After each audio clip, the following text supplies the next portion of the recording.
Und auf der Mamas Zeit, Teil von den Kräuven sind gekommen zu leben agrikulturelle Kolonie von Baron de Hirsch in Connecticut. Was existiert schon mehr nicht eine lange Zeit, aber sie sind gekommen zu leben und sie haben sich besetzt um New London, Connecticut.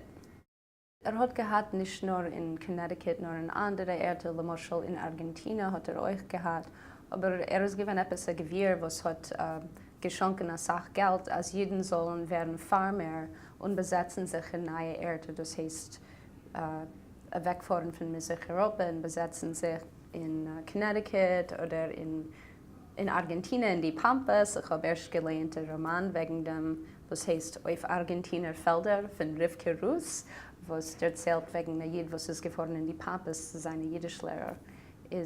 Baron de Hirsch hat das subsidiert.